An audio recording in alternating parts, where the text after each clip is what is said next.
Warned you about. Beyond the Grassy Knoll continues. And with us today for show 33, so he tells me, and it's the 33rd time he's been on, excluding, I guess, the Knollapalooza, is Andrew Colvin. And Andrew, as we said, this is going to be a tradition, so we thank you for coming back. And what we got on the agenda today? Thank you for having me. By the way, I was thinking of starting a show here, my own little radio show this fall, putzing around with the idea. And I was thinking of using the name Beyond One Step.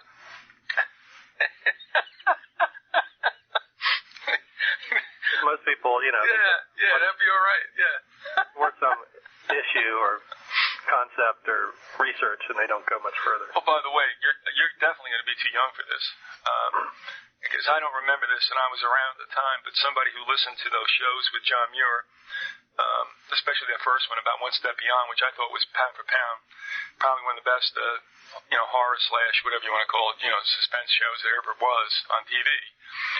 And he talked to me about a show called Way Out that was birthed probably 6 months before One Step Beyond hit the airwaves. And I do not remember that. I think they only had about 14 seasons of shows. And I just, wow, I have no clue about that whatsoever. And let me ask you something. Not a big deal, but did you ever take a look at any of those episodes from One Step Beyond? Yeah, I did. I saw the one with Puharish. Yeah, with the mushrooms? Yeah. I'm pronouncing his name wrong all this time. What did Newland call him, Puharish? Not a sharp K sound?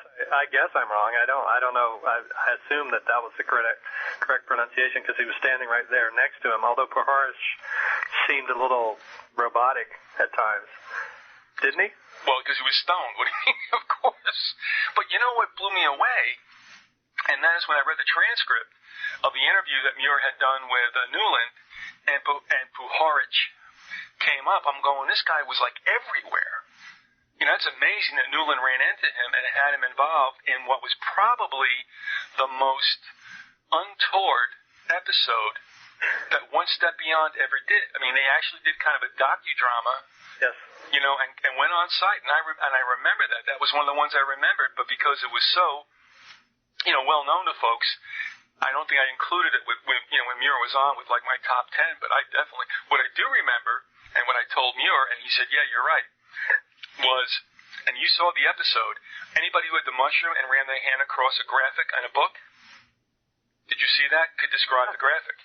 Yeah, so it increases your psychic ability, and this is what I've been saying all along, is that, well, not only that, but where you live, the makeup of the rocks underneath the ground where you live, or the plants in the area, like where we lived, there's always an odd smell there where the people keep seeing these creatures, and lots of lightning and electromagnetic activity, I think, being stored in the shale and whatever else is there in the ground, and pipelines and stuff, and it can cause,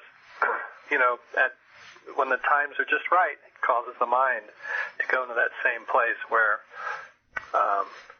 you go when you take mushrooms. It's not quite the same, but it ignites that part of the brain that can, these little islands that can interact with the superspectrum and pick up information from the collective unconscious. People make fun of country people for being rubes. But real quickly, I'll tell you, when I went back to school for a second degree down here at the University of South Florida and to get certified to teach, I took a part-time job, which I really loved, as kind of like a park ranger in a county park. And we used to have to do a perimeter check in the mornings. I had asked that I could go as early as possible, which is it's the most spanking time to go out into, a really, rural primeval park, because all the animals are just waking up and coming out. I mean, it's just wonderful. Anyway, myself and another guy did this perimeter thing on a Cushman, which is a golf cart, obviously, that, runs on electricity, so it's very, very quiet. But anyway, we'd see white-tailed deers that would come right up to the cart. It was just outstanding. But we would pass the adjacent grounds where there were pasture lands with, obviously, cattle. And they would, dump a load, and from that load would come out a mushroom.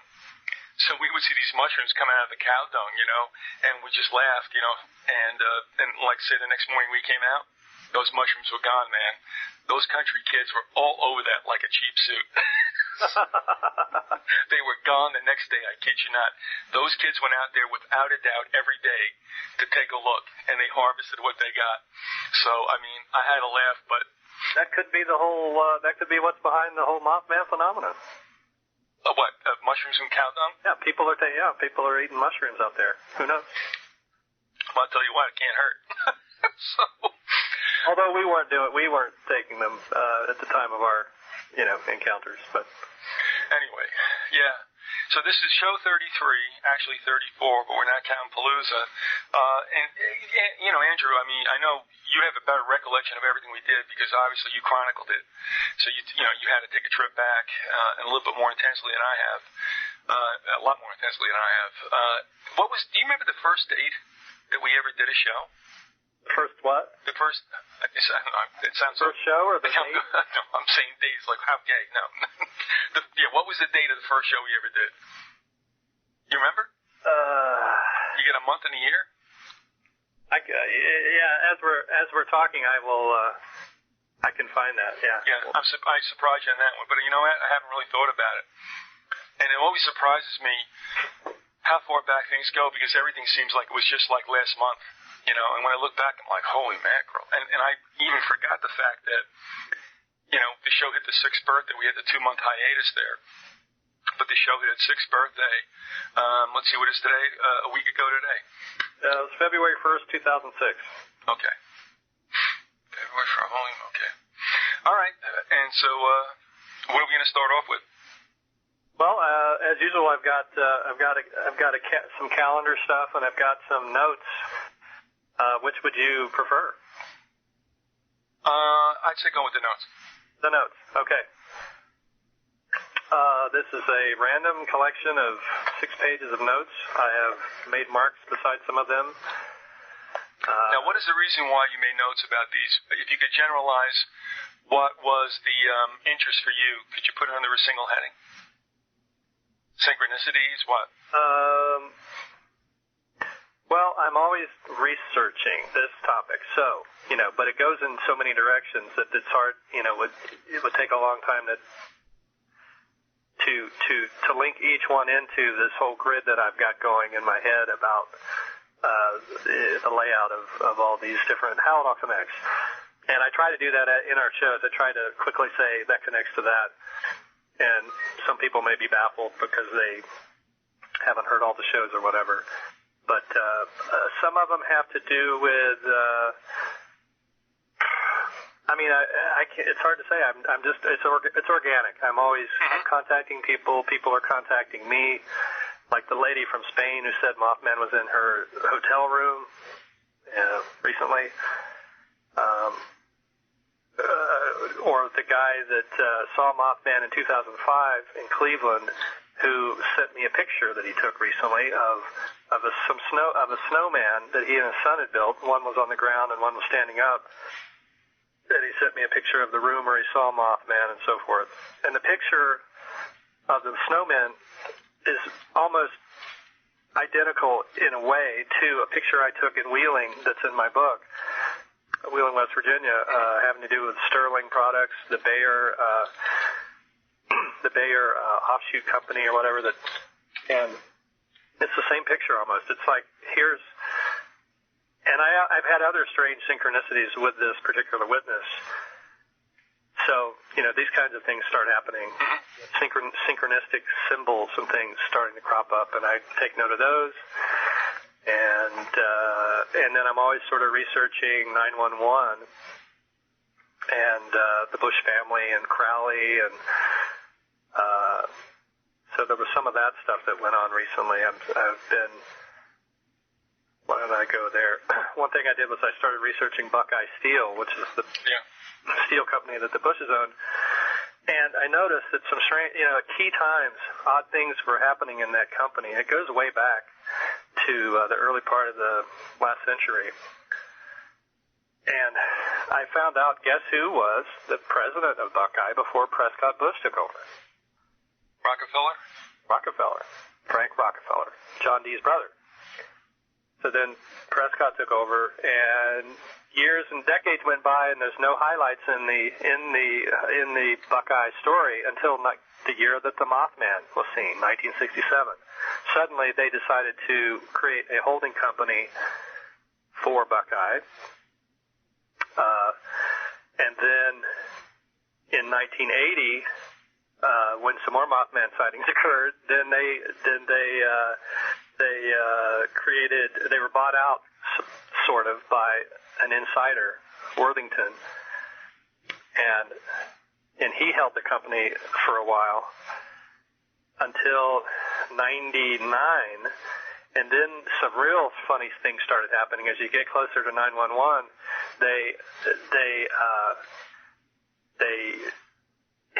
the owner of Worthington formed another company with some other guys who were secret, we don't know who they were, and sold the company to that holding company, and then within 3 years it goes bankrupt.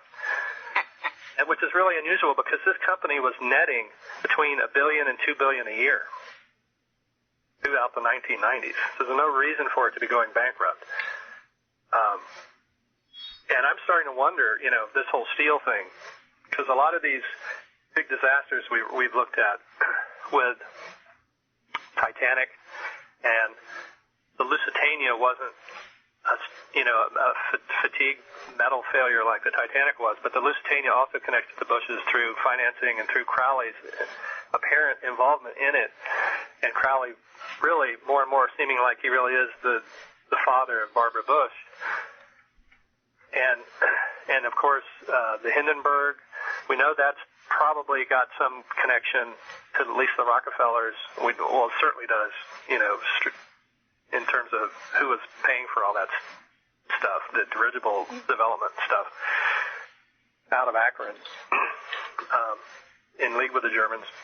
Well, what's interesting is that we all have been apprised, those who kind of get it, about the arming of Germany prior to World War II, and some money laundering that took place, I guess, with Prescott Bush and Harriman. But you know what? We really never went back, as far as I know, except Smedley Butler did a little on this, about the American companies that probably armed belligerents prior to World War I as well. We don't really think about that. We don't, know much about it. And actually, I should say, Smedley Butler didn't talk about American companies outfitting belligerents. It was what they made on the U.S. troops. But I'm just wondering, it's interesting that we just don't know if there was some kind of financial help. And when you have, Andrew, this pre-arming of everybody where all the bankers and industrialists make money, and then there's this big war, and little is known about World War I, although for sure, the Lusitania was a sacrifice, once again, like 9/11, to get Americans pissed off to get into a continental war, which they had really no business being involved with. Well, interestingly, Buckeye reopened as Columbus Steel Castings in 2002, after 9/11. Mm-hmm. So it's like they disappeared from the radar screen in the build-up to 9/11 and so forth. And I'm wondering if the steel for 9/11 originally came from Buckeye. That's what I'm wondering, because they reorganized in 67, and I believe, wasn't that around the time they started building the towers? All right, you got me a little confused. They started building the towers in 65. Okay, well, I'm just saying maybe, I just wonder, I've been wondering where that's, I can't find it. If anybody can find out where the steel came from. Are you talking about the steel that was carted away after the fact? Well, it would have been the same steel, the steel that built the towers. Right. I'm wondering where that all came from. I'm wondering if it came from Buckeye. Oh, boy. Originally. All right, here's what I'm going to tell you right now. I won't get into it, but a listener from California who also has done a really decent... all right, you're going to hear a crash here, okay? This is the way I store stuff. Excuse me. Mr. Gannon from California sent me a book called City in the Sky, The Rise and Fall of the World Trade Center. So I'll take a look. The only problem with this is that the book was written... He goes, what I'm saying, if it's before 2001, I would trust it a whole lot more. There it goes. Everything's falling down now, as I hoped it would. Well, I see, yeah, because it could be... Well, you never know, This book's copyright is 2003. I'll go into it and see if they mention it, but something tells me, Anyway, I will take a look and see if I can help you out with that. And thanks to John Gannon for sending me that book. Okay. Well, I'll take a look and see where the steel came from, and we can find out. Other little things that have happened recently, there was a dwarf planet was found last week. It's called Maki Maki, after the Hawaiian god of fertility. And the cult that came out of was called the Tangata Manu, which is another Mon word. And maybe I'll do a little list of Mon words. I'm always finding new Mon words as they relate to mounds and mountains and Mothman and so forth. But the key here is that, guess what? They considered the god to be a man with a bird head. So, Birdman. And I don't know how many times I found this in various cultures, but it seems like the Birdman is pretty much it as far as godlike creatures. What are some of these other Mon words? There's Manichaeism, and Manichaeism is sort of a Zoroastrian. It's not the same as Zoroastrianism, but it's similar. It's the birth of dualism in philosophy. Both of those kind of are early, sort of good versus evil, where that concept started to become more, where man's brain started to become more dualistic. And their god was called Manu, M-A-I-N-Y-U. That's a Mon word. You just find it in just about every old religion has got a Mon kind of god. And I remember you had mentioned the Menissus Chronicles. Yes, I got it right here. That's a Mon word. And we've got Monsanto even, the chemical company. And we've got Monokotak. That's the town where Mothman or Thunderbird was seen in 2004, which presaged that earthquake that Harriet predicted. So that name continues to come up, or that prefix. There was a woman named Tree Pruitt. That's an interesting interesting name because I'm always talking about how trees seem to be involved with these creatures. Her website's witchy1.com. She saw some lights at the Serpent Mound I think she saw the lights in, I don't know the date she saw the lights, but it was recently, I guess. And she saw these lights in the sky, and she drew a diagram of the lights pattern. And then she found out that it was the same pattern as the crop circle that we had seen in 2003 when we were there, the eyeball crop circle, which has sort of been interpreted as the Eye of Horus crop circle. So that's kind of an odd thing. Mm-hmm. Speaking of Horus, they're sort of related. Where's that page? I was doing a search on looking at the area around where I grew up on using Yahoo Maps. You can go in there and you can really see details, and you can go anywhere in the world and see the geography. It's a very fun thing to do. And I noticed that when I got to Woodward Drive and I got to the area where we saw the entities, I zoomed way in, and bingo, Yahoo put me on some security alert and cut me off. And what they have there, this is kind of odd. Back in the day, they didn't have a gravel pit there, but now they do. Now they have some kind of mining operation happening there. And it's all blocked off, and you can't get back there. We tried to get back there, and we couldn't. And I know the family that owns it, and they don't have the greatest reputation. And then I looked at it from the air, and I'm not seeing a mine there. I'm seeing like what looks like, I mean, it's just something about it made me think there's something underground going on there. They keep carting stuff in and out, earth and gravel and stuff, but you don't really see it on the map. Like, where's the gravel pit? But it could just be that when you get too close with the Yahoo Maps, no matter where you're at, if you try to zoom all the way in, maybe it cuts you off. Have you tried that? No.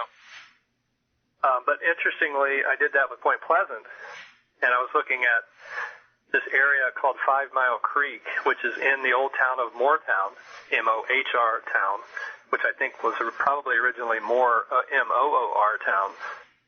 I think that whole area there was all settled by the Moors, and it's been covered up. But this is where Keel saw the UFO, and where he would typically go, to watch them. And people now are getting excited about finding the spot where Keel used to go. So I found it on the map, and 5 Mile Creek Road turns into Modoc Road. Modoc is another name for Marduk, if my memory serves me correct, which is another word for Moloch, the Bohemian owl. So we're also finding these names coming into the actual, history of the naming of things around Point Pleasant. This is all in the Chief Cornstalk wildlife area. Chief Cornstalk being the guy who prophesied the Mothman coming in the 1790s, supposedly, when he was killed by Army intelligence. So, and another road there is called Horselick, which is,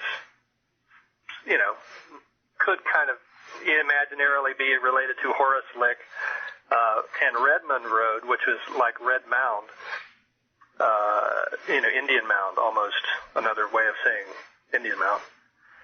And Caddy Road is right there. All these roads intersect. Cadillacs are the cars that the Men in Black, the supernatural Men in Black, drive. Uh-huh. So there's like 5 names that all have, they're not directly, they're not direct, but they're kind of indirect to other things in the Mothman story. The Mercury thing. I keep coming up on the name Mercury, the concept of Mercury. Like, I just found out there was something called Project Mercure, some kind of alien, another one of these alien, there was an alien called, I don't know enough about it yet. I just sort of came across that one. I'll come back to it next show or whatever. Okay. But it relates to, synchronistically, I was studying Mercury as it relates to these the Nazi doomsday weapon, the secret weapon that they supposedly had, some scalar weapon. And Brotherhood of the Bell is the name of the book by Joseph Farrell. He talks about this. And mercury, the element mercury, was really key to developing this bomb, which basically explodes a bigger area of time, space-time, instead of just exploding an atom, atomic bomb. It explodes a grouping of them. And mercury somehow can be spun in these centrifuges and injected with high voltage and turned into something or other that will, make this happen. And so that's another thing I don't know enough about. I've just gotten the books and I was just starting those.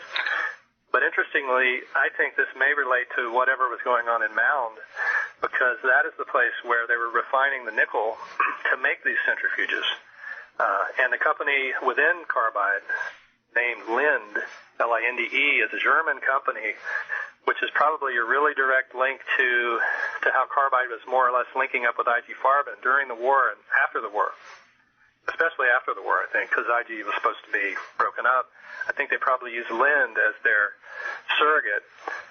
And Linde, if you look in the official bios of the atomic of Oak Ridge, Linde is the company that really is credited with pulling it all together, because they built all these centrifuges so they were able to process these huge amounts of uranium into plutonium. But that would also be the same thing you would be using to create these scalar weapons, which is the big secret now. You hear a lot of different rumblings about it in different parts of the conspiracy world, that they may be used a scalar weapon here or there or at the World Trade Center. I think that if it was developed, it certainly there would have been something going on in Mound related to it, because the centrifuges are so important to the scalar weaponry. And it kind of goes along with the little bit that my dad told me about what he did. It involved heating metals. And that is what they did to mercury to make this stuff happen. What else? Oh, and then I saw a show. Another synchronicity is, as I was reading about this, I saw a show turned on the TV. Bingo, there's a movie about the doomsday weapon, or a documentary. Supposedly they had this stuff stored in Prague underneath the ground during World War II in this gravel pit. And I know that Czech scientists are used, like at Battelle. I knew a Czech scientist here in Seattle who was working for Battelle in their atomic program. Walter Bauer, I'm starting to get more random with this. Walter Bauer, the mind control researcher who died not too long ago, he died in Washington State. He was married to Peggy Mellon Hitchcock, who I believe is the sister of the guy who ran the LSD, Timothy Leary's LSD pad in New York, the one that was raided by who's the guy? Well, you're talking about the guy with the mustache, the right winger, Watergate. Liddy. Yeah, and this Mellon family is connected to Carbide. And so I didn't know that Bauer had actually married into that to their family, but I guess that probably was how he was able to write that book, Operation Mind Control, because he was married to her during that time he was writing that, and it probably was the reason they got divorced, I would imagine. They got divorced not long after that. So he's banging her by night and writing an expose by day, huh? Yeah, and he was pretty close to the people, being exposed. So, Eugenia Macer's story, she did a story called Bride of the Mothman, where she had a ring show up. She's always finding occult objects around her house. Someone left a ring that looks like a moth. It's made of seashell, and she keeps talking about missing rings in her house and so forth, and I've had that happen to me. I'm always losing my rings. And at the same time that was happening, Bruce Bickford was, started talking about putting rings into our story that we're writing. So sometimes a subject will come up and it'll just hit you from 3 or 4 different areas, and then it brings your attention to something. So I contacted her. I figured that was a good reason to contact her. So she did an astral portrait of me. She's a psychic. You can hire her. She not only writes these amazing books on UFOs, but does psychic work. And so we did a little trade, and she did a drawing of me, and then she interprets the drawing. So she sort of empties her mind and does a drawing, uses symbology to sort of figure out something from the super spectrum. And amazingly, she said the same thing to me that a Qigong healer had told me during the filming of the reality series. After I'd gone to that energy vortex and picked up some kind of weird Kundalini energy and had this we all had, really physical and intense experience at this place. This other healer, the Qigong, had found that I'd had an entity attach itself to me. And she had removed it. And the removal of it really did have physical benefits. I really felt different. I looked different. I remembered a bunch of stuff that seemed to have been clouded or hidden from parts of my subconscious or something. It was very odd. But Eugenia didn't know any of this, and yet she basically described the same thing to me. And she describes this energy that shadows of it are still hanging around me, and she believes that Mothman is the Garuda, and she believes that there's a male and female kind of component to it, that there's not just one, there's many, and that the female side of it is like Lilith or Minerva. There's these ancient goddesses and gods who really do exist and really do sort of speak through people, and the drawing seemed to indicate that yes, these entities are speaking through me, through my work, and she suggested certain things to mitigate that. That you don't want to let them do their agenda. You want to take control, take back your control, have conversation with them. And I suggest anybody out there who does this kind of research and gets weirded out by something, starts getting paranoid, to seek help from people that do energy healing, and call up Eugenia or somebody, and because they have good suggestions, and this stuff works. Oh, did I get into this?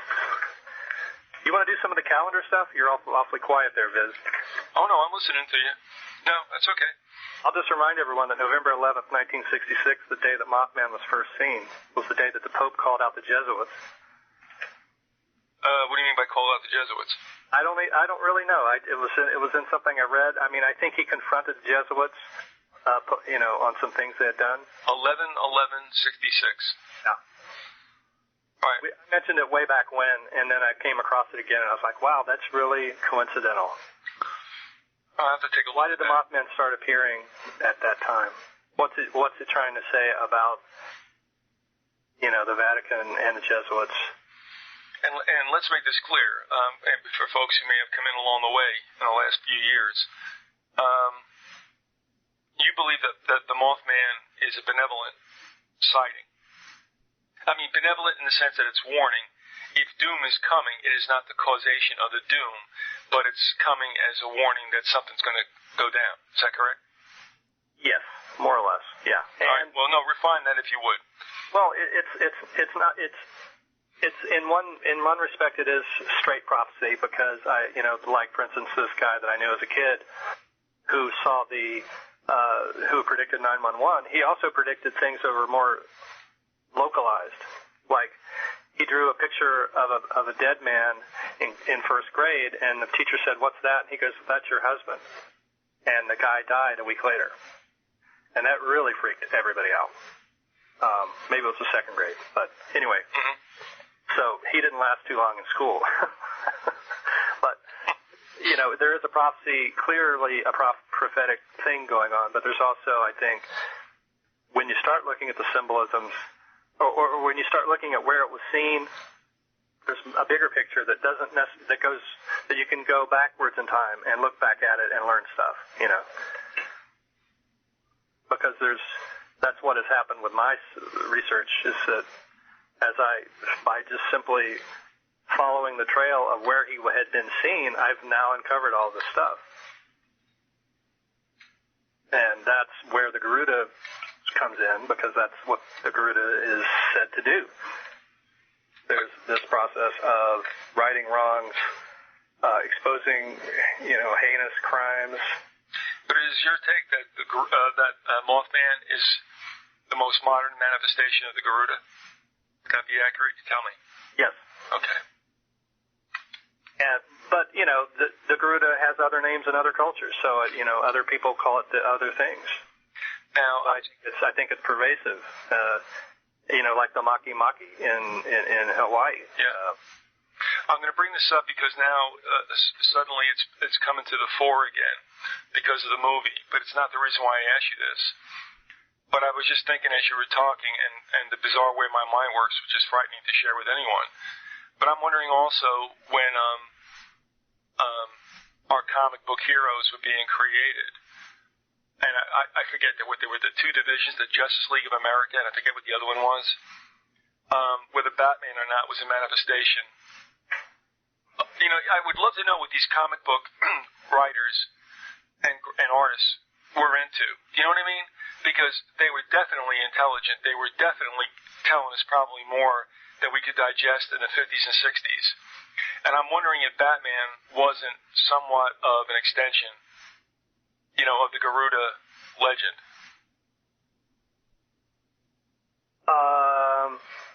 I think so. I mean, yeah, I think that it can be, a lot. It's just one of the many ways to envision a flying man. And then you really do get into the symbolisms of it are very similar, with Batman being the guy who, watches the city late at night, making sure that, Now, what's interesting is, and let's say it, I mean, Superman was the person who flew.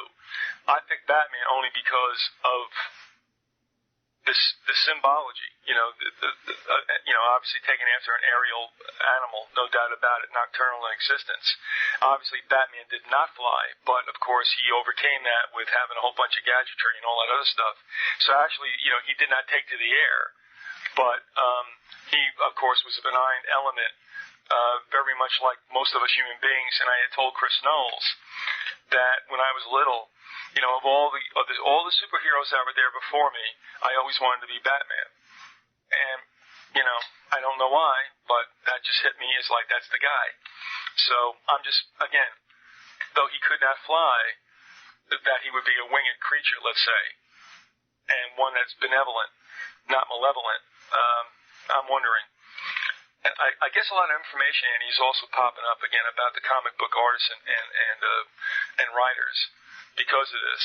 And I'm just, it would be neat to go back if there was a possibility to find. I had to go check that out because I really, that's a show idea. It really is.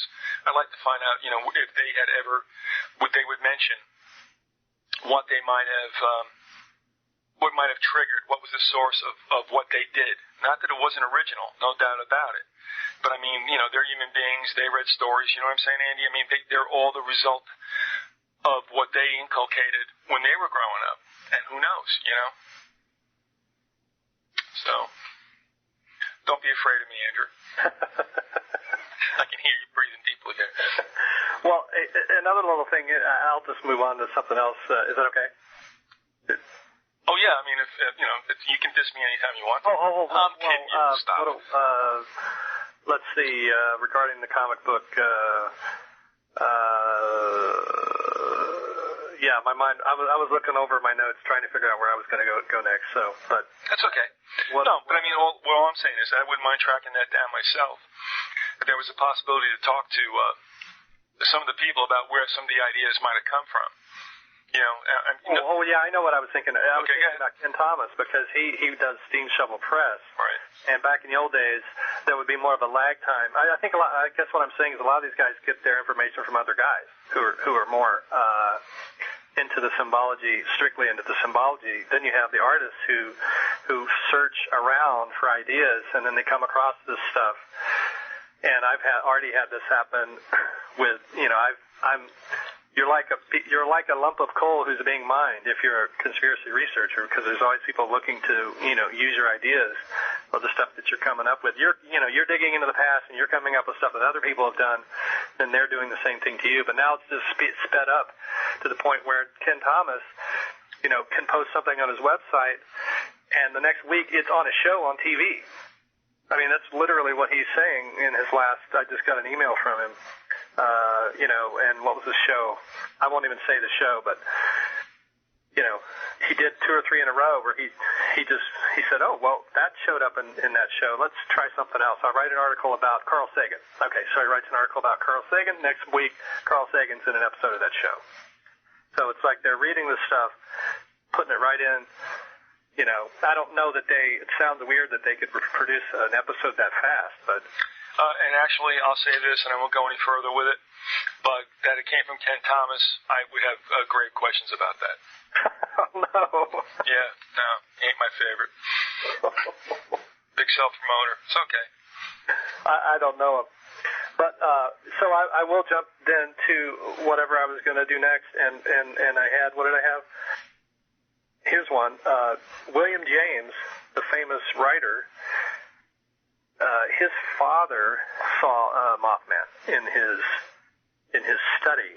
This famous story that apparently affected all the family members of the James family, but it affected them positively in the fact that they all ended up being famous writers.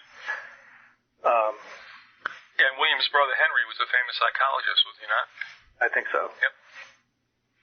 The James gang. I think last time I mentioned that the Bhopal gas got moved to Brazil. Did I mention that? I think I did. Well, if I said that, you would have told me you already covered it, so I'm not saying a thing. Okay. I think I did. But then there was a story about the Bakelite errors that came out in a movie that was made called Savage Grace. Bakelite being the carbide product. I guess they bought out Bakelite at some point and made it, and that's how they became so rich. And Bakelite was something, was a material very resistant to high heats? Do I have that right? Oh, it was just an early plastic. And my dad worked in plastic. Okay. Plastic, so I was always hearing about plastic developments and so forth. But we're talking about plastic, not like, water jugs. We're talking about something of a certain amount of density. Is that right? Yeah, and then it was supposedly what was found in the Roswell incident. Some of the stuff that was found after the crash landing was Bakelite. I'm wondering if any of that was used also in insulators with high power tension wires and stuff. Now that it's all coming back to me. Yeah, probably. Okay. All right. They made all kinds of stuff with it. Okay. Yeah. Okay. But one of the other carbide things from the past was this 1897 airship sighting. They had these sightings all over the country, actually. And they've always seemed to focus on the Texas ones, but there were also some in California. And Texas and California seem to come up a lot in this octopus web. And I think it's because of the oil, the prevalence of the oil companies in both of those states.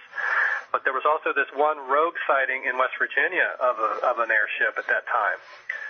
And where there's a carbide facility, that's all that's there really in that town. So that was a signal to me that something odd was going on. And then I started reading this book, oddly enough, by Loren Coleman, one of his early books, probably his first book. And he goes into those sightings, and it's clear from what he's saying that these were Europeans who had come over and were testing these ships. And there was a mystery investor behind it all. And the name when I read the name, they didn't give the real name, but they gave the pseudonym. And it just reminded me of this guy Billings, who was the money behind carbide. And so I'm starting to wonder now if the airship sightings weren't simply some carbide dudes, trying out some new stuff, because within 20 years they were already bombing Nicaragua with bombs. I mean, they were trying to figure out ways to bomb people, I think. Because it wasn't very long after that they were bombing people in Central America. So another thing Coleman did in that book, or in the other book, I guess it was the other one from that era, was The Creatures of the Outer Edge. He listed the attributes of the manimals, the Bigfoot, the Mothman creatures, and so forth. Number one on the list is glowing red eyes. Mm-hmm. However, now his standard line about Mothman, the debunking line is that, no, those weren't glowing eyes. Those were reflective eyes. So we have someone flip-flopping from basically saying the most important thing about these creatures is that their eyes glow, to saying, well, but unfortunately Mothman doesn't do that. So why would somebody who's so prone to believing in the glowing eyes suddenly, when it comes to Mothman, say the opposite? These kinds of things make me wonder about, not about him so much, but about what is it about Mothman that people want to cover up or keep people from looking at? And I think it is that it's the power of knowing that this creature, this messianic, creature with real power exists. I think it's very frightening for people because it challenges a space that everyone has reserved for Jesus, I think, in their minds, and there's no room for another interpretation of it. What else we got?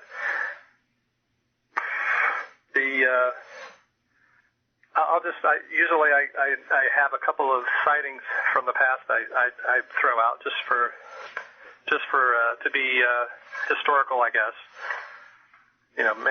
Man-bird sightings. We had one in 1890 in Independence, Iowa. This was a horned winged creature with the head of an alligator, scales, and roared like a lion, and also screamed like a bobcat. Then in 1948 in Caledonia, Illinois, and in Alton, Illinois, which is where Jim's from, I believe, they had a monster bird seen by an Army colonel and the head of Western Military Academy. So you have a military guy seeing Mothman. And then on 4/24 of that same year, 2 policemen saw it in Alton, said it was the size of an airplane. And guess who was from Alton? The Ray brothers, James Earl Ray, MLK's supposed assassin. Assassin, right. And I had an angle on the Ray brothers. Oh, speaking of Texas and California, that's where Ray went when he was on the run. Well, after he broke out of prison, before the assassination, he did all this traveling around where I believe he was meeting with, people involved in the conspiracy to kill MLK, or the people that were planning it. And I think if you were to look in Los Angeles or look in New Orleans, that's where you would find, the conspirators. What was the angle in here, though? The interesting thing was when he was in L.A., he had plastic surgery.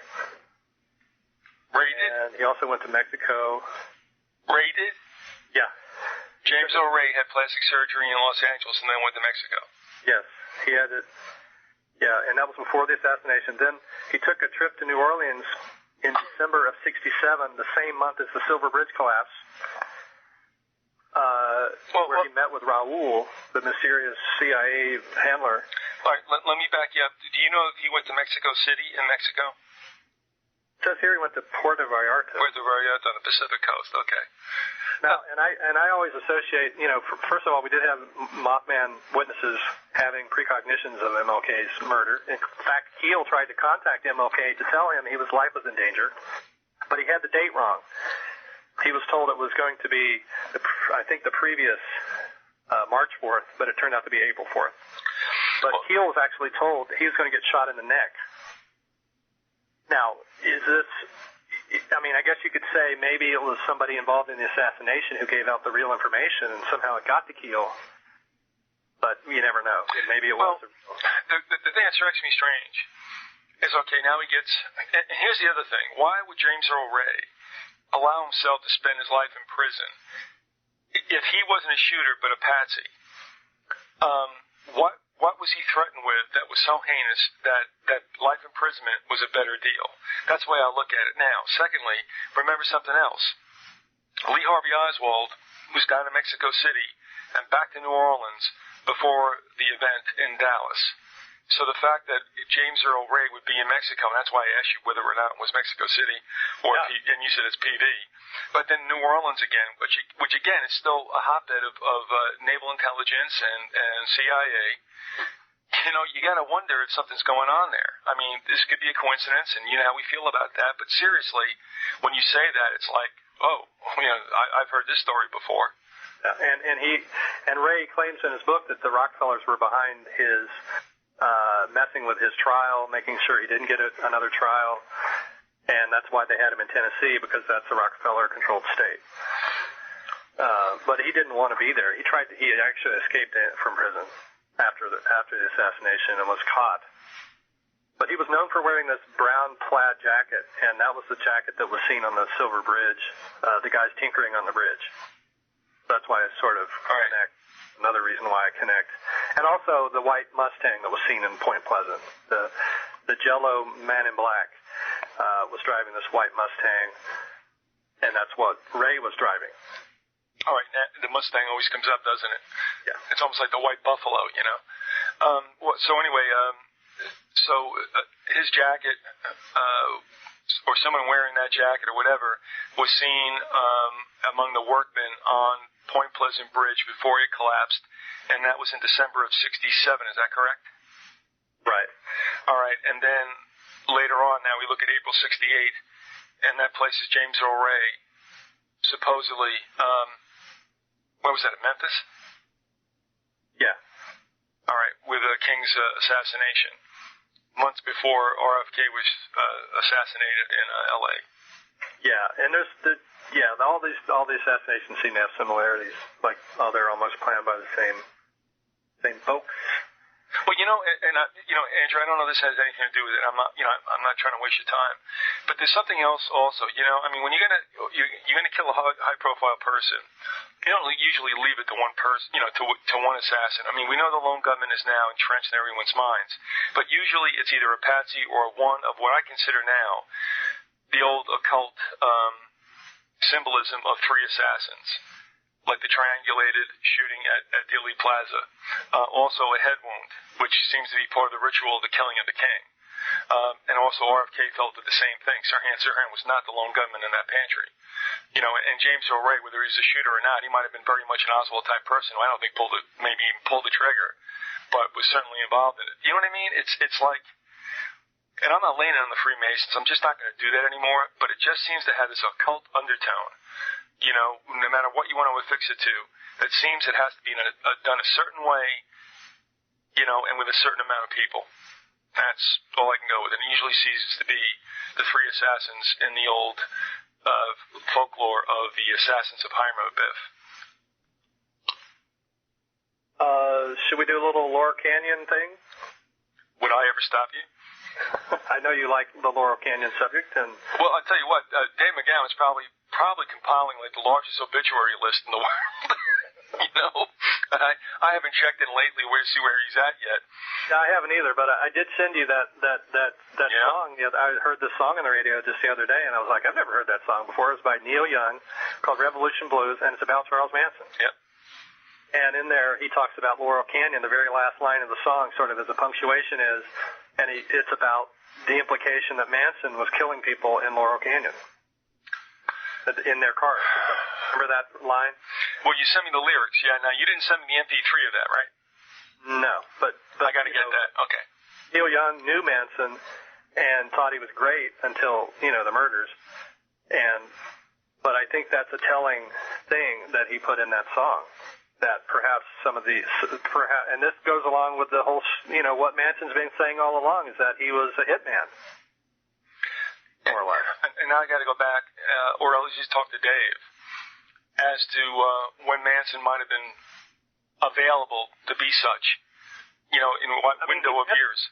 Manson's very adamant that he didn't break the law. So what he would do is, and he sort of really spells it out in that interview that's going to be in my new book, Mothman 3. That it was a three-way thing. It was indirect. It was like somebody would owe somebody, or he owed somebody, And then the payback would be, his basic description is that in the criminal underworld, people do favors for each other so no one gets caught, right? So somebody owes somebody and gets somebody else to kill somebody else. You know, and that was how it kind of worked.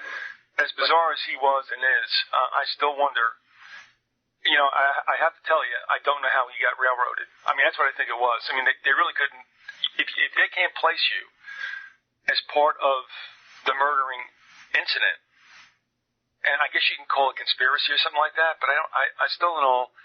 I mean, not that I think he's a good guy and should be out. I'm just saying that I don't understand why, you know, he got convicted on all the charges, because I just don't see it, you know. He raises some interesting questions in his interview. He blames Reverend Moon for one, and he blames Bugliosi. He says Bugliosi was hired by the mob, or brought in by the mob to handle the case. And that Bugliosi went to Geneva and was meeting with people during the case, and that somehow had some influence on how Bugliosi, you know, went with it, and that Bugliosi tried to make a deal with Manson in secret that Manson rejected. And now Bugliosi's come out with a book that supposedly is pointing the finger at the Bushes. Have you heard about this? Somebody sent me something a while ago, and I do remember coming across it. I didn't pay much heed to it. That's very odd, because you know, people are thinking that he's now a crusader for truth. Anyway, Manson's very clear that Bugliosi is not, you know, what he seems to be. That he's bought and paid for. That he actually moved his staff out to California and set up shop and made millions of dollars. You know, the whole thing was about, you know, was about profiting from the story. And I guess that's true, because that book sold millions of copies. You know, his Manson book. Mm-hmm. And it's, you know, not very true. It's not very factual. But somehow, this whole thing with the Tate, you know, with Terry Melcher, Manson being shafted on a music deal, it turns out that Reverend Moon got involved, or he bought out the record company or something, but it turned out that Reverend Moon sent somebody called the Oriental to threaten Manson. And I think that maybe, I don't think that's the reason why the people were killed. I think drugs were, and this is what Charlie says too, is that it was drug related. You know, but it wasn't his beef. It wasn't his beef with any of those people. It was probably Tex Watson's beef, because he was the one dealing drugs. So you're saying the drug situation that might have implicated Sharon Tate and the Folgers? One of the guys living there, not her. One of the guys living there was in with the Canadians dealing ecstasy, an early form of ecstasy. And so here you have the Canadians again. And the Canadians were involved with James Earl Ray and with David Ferry, probably the Fright Wig Man, seen in Point Pleasant. And they're implicated in the Torbett document as being involved in JFK hit. What, Canadian entities? Canadian entities, yes. Now, that may or may not link up to, well, and those Canadian entities could relate to either to Israel or to Britain. Well, did you find anything where it went back to Bronfman's? Yeah. You mean the Yeah. Well, yeah, the only heavy NWO hitters that I've ever known in Canada, forever what I know, I mean, whatever that means, has been the Bronfmans. Right. Mm. And also bootleggers like Joe P. Kennedy. Yes. Beverages. That's another word for it. He mentions that Dr. Hartman, Manson does, as being involved with the Nuremberg judge who controlled him. So I'm trying to find out who Dr. Hartman was. But that Oriental, the name the Oriental comes up in the Mothman story too, because supposedly some of the MIBs were, quote, Oriental.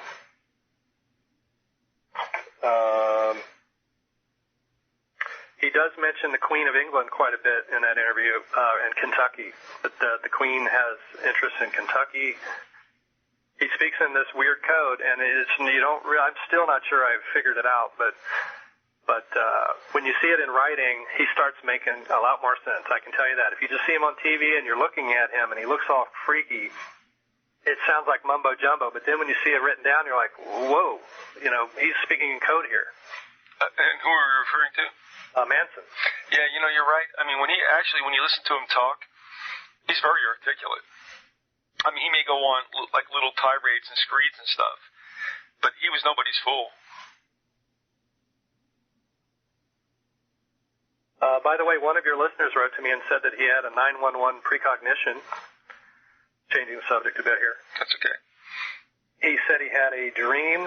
First of all, he says he has dreams that usually involve people dying, and then they die, sort of like what I was saying about my friend from West Virginia. Uh-huh.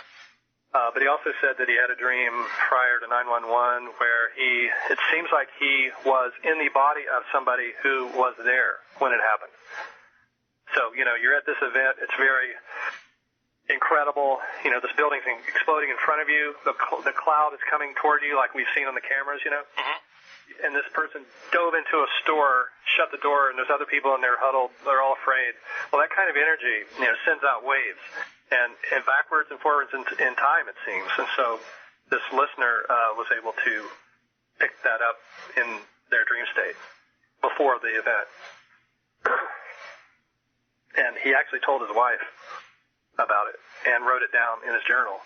And he sent me the text of his journal entry. And you actually mentioned him earlier, coincidentally, before we went on the air. Okay. You didn't know that. No, that's okay. That's fine. That's interesting for sure. Crowley was in Seattle. I'm still looking into this. Aleister Crowley was mucking around in Canada, in Vancouver. The guy got around. He was a British agent. Oh yeah. There's lots of Seattle things that continue to come up. The Cipro scam. Did I talk about that last time? You're asking me? Bayer was on the ropes before 911 financially, and they cooked up the Cipro, this stuff that will kill anthrax. And then suddenly we had this anthrax incident where the two most liberal senators were hit with anthrax. And then Bayer sold $500 million worth of Cipro to all the various government agencies. And now it turns out that taking Cipro causes your joints your tendons to degrade to the point where they start breaking. And guess what? Yours truly, me, I have now experienced this. When I was in Egypt with Robert Godby, who's in my last book, Mothman 2, I got sick. And I went to the doctor there, and they're like, well, take this. It was Cipro. And it was extremely strong. It made me throw up violently within 15 minutes of taking it. And when I got back to the States, I tore 2 hamstrings. And on May 1st, recently here, right after the Rockefellers came on and gave their weird media blitz around Walpurgisnacht, I tore my Achilles on the 2nd of May. So I'm now I'm now a victim of this. And there's going to be a class action suit, but guess what? I was in Egypt and I don't have, the prescription that I was given. Right. So I really can't prove that I took it. Right. It's the story of my life. Well, by the way, what Rockefeller Screed was that took place on? That was right around that pagan holiday. We had the Rockefellers were chastising Exxon for not being green enough, and they were blasting the oil companies for high gas prices. Jay was. But they are. Exxon. I know, this is so great. Holy mackerel. So there was a ton of stuff in May, and I figure we're probably coming to the close of the show, so I won't be able to do that, right? Well, we're past an hour. I don't care. I mean, Oh, really? Okay. Let's roll. I don't care. Okay. Because I'm pretty much through these notes, it looks like. Yeah. That guy that saw the Mothman in his bedroom, he had a dragonfly chase him at a park. Did I ever mention that? You probably don't remember. But I'm wondering if that was one of those robot dragonflies that they now have. On May 1st we had the The Rockefellers doing that. We had, the gas prices were going up and up and up, and suddenly they're going down now, and they claim it's because of supply and demand, but we all know it's really because the banks are failing. Oh, but they play a game with that. I mean, when I hear the reasons that things go up or down, I mean, it's just so laughable. It's just like, look, do what you're going to do. I mean, you know what I'm saying. They bring it up, they drop it down. They bring it up, they drop it down. They play everybody like a yo-yo, and they give the most inane reasons why it's up, why it's down. It's like, stop, please. God, it's like 73 and 74 all over again, but like 10 times worse. I'm looking at this May calendar, and I'm thinking that we talked about it. Did we? Gosh, I don't know. I guess not. On the 2nd, we had the hack trial starting in Seattle. The guy that was a Christian who opened fire on some Jews, but yet the media is trying to make him seem like he was a Muslim, and that it was anti-Semitic when he never had ever said anything like that. So it seems like he was mind controlled. Mm-hmm. Ann Coulter compared Obama to Hitler on the 2nd. Tornado struck the Midwest, which is kind of unusual. The media was trying to tell us that Hillary had momentum. Not that that really matters, I guess. On the 5th, the Burma cyclone hit, killing at least 100,000. This Scalia says that torture isn't punishment. That's his way of getting out of the whole Geneva Convention thing, is by saying it's not cruel and unusual punishment. It's cruel and unusual something else. I don't know exactly what he thinks it is.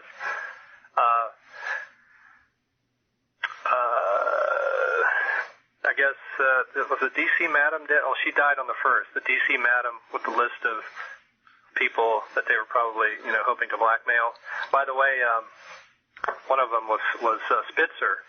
Spitzer in New York was brought down most likely because he had tried to get some regulation going about the mortgage industry about a year ago or something, And so Bush, basically, this was on the Tom Hartman show. He was saying that Bush just put a full court press on telling all the various states. I guess every single state in the union wanted to shut down what was going on with the subprime mortgages, and Bush said, "No, you can't do that. We have the ability to say that you can't change banking law." So the Bushes have been key in making sure that this crash or whatever it is went along as planned. Well, a couple things. That D.C. madam walked herself supposedly down here by me. Oh, really? Yeah, it was down in Florida. And what's interesting is that the St. Petersburg Times covered it, and so does the Tampa Tribune, but the Times does a little bit better. Whatever you can say is a remnant of some kind of journalistic integrity. And they went pretty much with the fact that she hung herself in a what do you call it, I guess, an auxiliary shed next to her mother's, mobile home or whatever, modular. And somebody said, why would she do this? And blah, blah, blah. Anyway, I looked at the blog, and the reporter was kind of like smarmy. It's like, well, you people always think this is a conspiracy theory. And I'm sitting there, I'm going to myself, and I didn't do it because I just don't want to get my blood pressure worked up because they're idiots anyway. And I wanted to write and say, well, how do you know? How are you so dead bang sure that it isn't every so often something else going on? Especially when this woman has a black book that can indict a whole lot of people, literally, in a sex scam. Did you ever think that it just might this time be something like that? Where do you get off dismissing this so easily as a dead bang suicide and no conspiracy? Because she told Alex Jones that there was spying going on, and that they had 911 information, and that they had service Porter Goss, who had breakfast on 911 with the Pakistani general Ahmad, who had wired money to Muhammad Atta. I mean, you don't get any closer to the conspiracy than that. Yeah, and I think Atta and all this stuff is just misdirection. Supposedly substantiates 19-hour hijackers, which I think is complete and utter bullshit. But he actually doesn't, though. I mean, if you follow Atta, nothing about him really does substantiate it, because he didn't act like a fundamentalist. He was obviously some kind of spy. Yeah, he was in Germany and all this stuff. I mean, the guy could have been, Romanian. He could have been like Libyan. He could have been Israeli. He could have been anything. Nobody knows who this guy was. And you're right, but I mean, that's for another time. But, the situation with that woman, in fact, it's just like, how do you so easily dispense with it that it's just what they said? And they cited somebody who had written an article who himself, and I can't remember the name right now, is very questionable. And on the other hand, they completely dismissed the comments and the quotes by somebody who was either like a landlord or a property management person at her place or at the mother's place where she supposedly off herself, saying, I'm telling you guys, she was in good spirits with no idea of this at all, and they just like washed that away. That guy's, comments just did not make the papers. So again, it's like, okay, not everything may be a conspiracy, but how can you always say that it never is? See, that's my problem. So anyway, that happened down by us, yeah. Mm-hmm. And did I ever mention the Tampa serial killer dude, Bobby Long? He killed some people in Tampa, but yet he was from Canova, West Virginia, which is where Manson's uncle lived. The last one I remember is Bolin from Ohio. This guy, what year was this? Do you know that he had committed these murders? How far back are we looking? I think it was the 80s. All right. This is late 80s, early 90s. Okay, no, that was before I got here. Yeah. But speaking of Canova, though, that's where the Glaze Star was from. She was a stripper, a famous Mae West kind of lady who had a famous affair with Earl Long, the governor of New Orleans. So there's a New Orleans, West Virginia connection. And I also, in Canova one time, I was with a friend who's from his grandfather was city councilman in nearby Huntington, West Virginia. And he and I went to college together, and we were just hanging out. He sort of was dating my sister at the time, and we met a guy in a McDonald's there in Canova. And this guy, I've always thought was maybe Indrid Cold or something, or maybe had been on Indrid Cold's team, because he was a black belt who was friends with my friend John's father. John was my friend. His father was the Huntington one of the high school's athletic coaches. And he was a black belt in judo, and this guy was too, and black belts in all kinds of things. And they knew Chuck Norris, and they used to go to these paramilitary camps and learn how to kill people and stuff.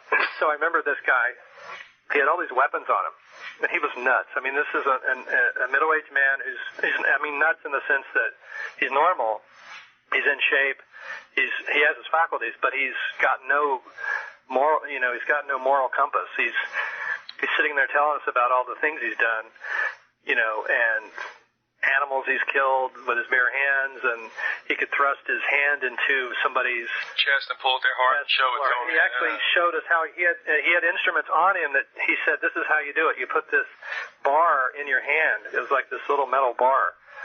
And he twirled it and stuff. So it's obvious that the guy really did know he wasn't making this up. He had control of these things. He had stars that you could throw. Well, they're allowed on planes now, so that should make everybody feel better. I kid you not. The most frightening guy I've ever met, I think. Yeah, that'll do it. He was Greek.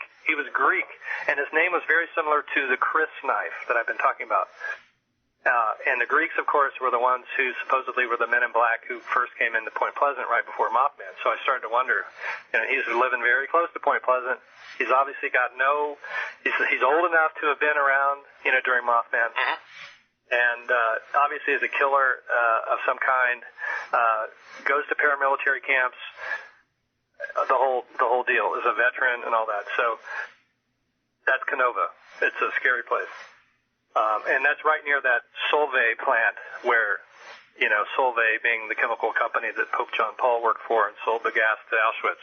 All right, so you're saying Solvay was an extension of IG Farb and that was rebuilt on this side? It's a company that has, that's owned by the same, it has the same name. It's Solvay something else. They've added another name to it. They're always morphing.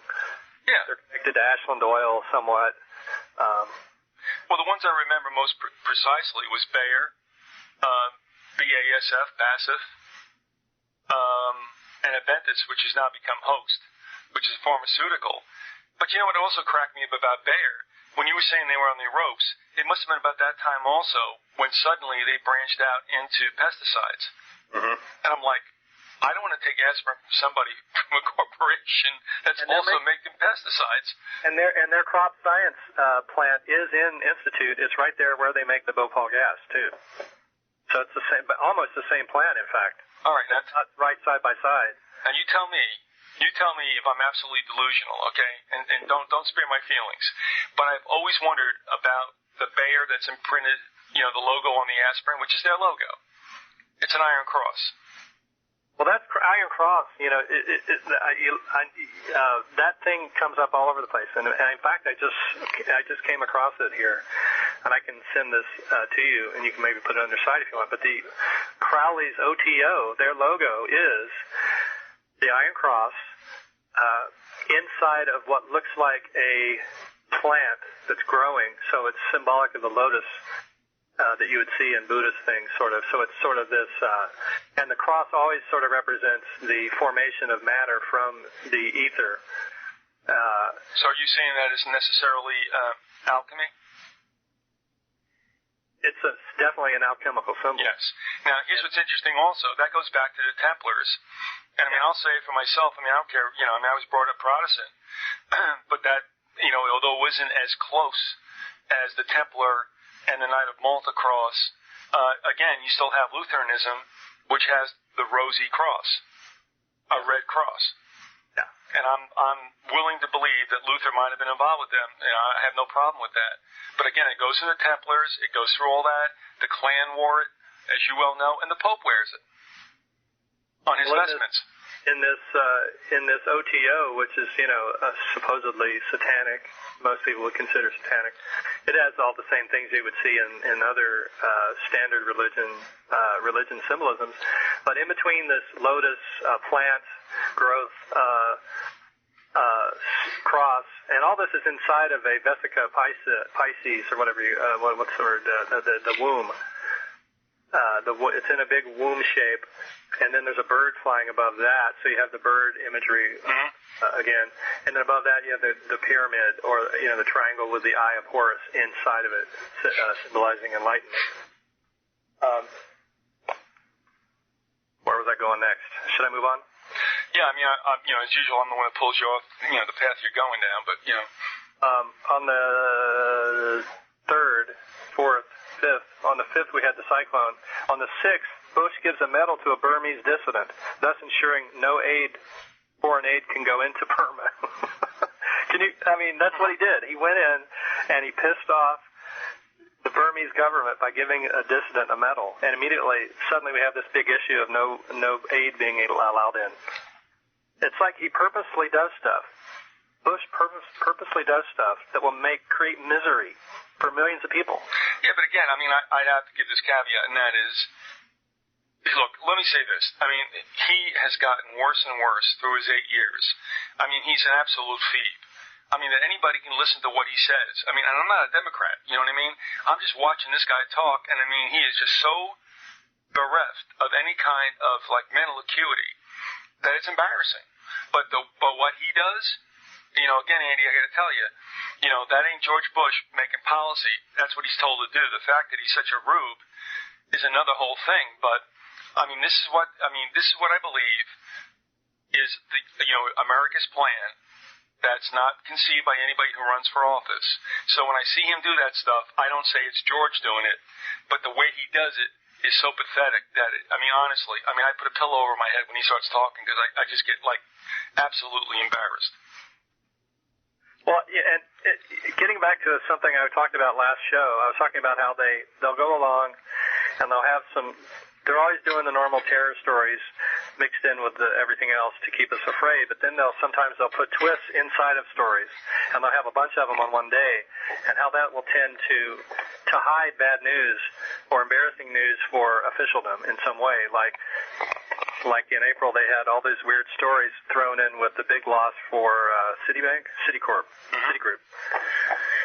And so they started doing that again in this time period. They're continuing it here in the next week in early May. You know, Bush giving a medal to a dissident, that doesn't make sense. Scalia saying that torture isn't punishment, doesn't make sense. Yeah, you should go through and then you can decide better. Don Muhammad, the DC sniper on the 6th, asked prosecutors to stop his lawyers from appealing his death sentence. And this is standard Manchurian candidate behavior, where they want to die, to get to suicide out so that the story's over. They're programmed to do that. We had the Screen Actors Guild break-off talks that day, which sort of took over the news, and so this other stuff can be sort of more in the background and sort of seep into the subconscious, the John Muhammad thing. And then on another one of these sort of seepage stories is the Mossad agents. I think they were Mossad agents on this ferry in Washington State that got all this coverage because they were taking photos, and supposedly this was some kind of security breach. Do you remember that whole story, the ferry thing? Trying to create fear, and they're trying to create fear in all the different areas of transportation that we have. And this was one where they hit the ferry issue. But the guys involved clearly to me just looked like, it looked like a setup. It was sort of like the 9/11 around the Y2K. They had the supposed bomber coming across the border in Seattle that was going to blow up the Space Needle. And, the people all sort of end up getting shipped back to Israel after the fact, the dancing Israeli effect. And that's what happened with these guys. They ended up back in Europe, but on the 6th, the FBI comes out and says, these were legitimate European businessmen. It was no big deal. But so they're able to revisit the issue of terror without really, having a piece of terror. And then they sort of cover up what was really going on there, who those guys really were. And they weren't European. I mean, they didn't seem to be European. They seemed to be definitely Middle Eastern. But Andrew, this is the most unique and most potent fact about terrorism, and that is you never really have to have it. All you have to do is just suggest that it's around, and people get all freaked out. It's like the greatest ghost you could ever have. You know what I mean? Mm-hmm. Because all you have to do is, they showed examples of it. Do we believe it really was terrorism by others? No. But now that they created the incidents, all they got to do is tell people, boo, and they'll go, whatever you have to do. And you're right. It's ridiculous. It's like trying to capture fog in a bottle. It can be anywhere, at any time. It's the greatest tool, and that's why I think it's the last tool that governments are using to finally get what they want, and that's ultimate control. Okay, let me try to blow through this 2 weeks real quick. Okay. So they have these confusing stories, and then, of course, the bad news that they don't want you to really notice is on the 7th, that Big Oil had to pay out $423 million for MTBE contamination. By the way, it reminds me of the Exxon Valdez thing, which just recently got cut back down to even less money. So that now they're only paying about 4 days' worth of profit for the whole Exxon Valdez incident. Yeah, so the longer they wait, the less they can give, and everybody gets tired and just forgets about it. Yeah. Colombia extradited a drug warlord on that day, but the story was others are filling the void. Well, I'm sure they are filling the void because we keep putting it back in. There you go. Russian tanks were in Red Square for the first time in years on the 7th. So they're sort of hitting all the food groups. The Cold War, terrorism, DC sniper, dissidents, madams, torture. You've got your big cyclone with people dead because that's terrorism as well. Anytime you've got a big, natural disaster. Oil hit a new record that day. On the 8th, war broke out in Lebanon. Israel's 60th birthday. Tommy Chong had all of his DVDs seized by the FBI. 9/11 rescue worker story. 360 of them are now dead, but that's an undercount. We don't know how many are actually dead, but a lot of them are already dead. There was a Rodney King-style beating of 3 men in Philadelphia. Judge ordered the CIA to turn over those tapes of torture from 2002. That's a story that they definitely want to distract from. And then this, and obviously, story designed to get you off of that kind of story about the torture is soldiers are being cremated alongside of animals scandal. Did you ever hear about that? They're Nope. They're cremating, the army was cremating soldiers along with animals. It just creates an outrage over something that distracts. Not that it's not an important, thing. On the 9th, Bill Clinton was in West Virginia campaigning. Hezbollah seized West Beirut. Valerie Plame says she's going to resurrect her lawsuit, so you revisit that issue. Okay. The Niger uranium or whatever. Sudan. Coyotes are preying on Southern California kids. There's a continuity of government drill in D.C. That was the day that your show was censored on your 911 Blog Talk radio show. So a lot of stuff happened that week. Tornadoes still happening in the Midwest. That was actually the biggest rainstorm to hit the Midwest in recorded history. That whole flooding thing that happened. You started hearing about the Bilderberg meeting coming up on the 10th. On the 11th, a tornado hit a mound of toxic lead in Pilcher, Oklahoma, creating a toxic cloud. On the 12th, earthquake in China near Tibet. That was that big earthquake.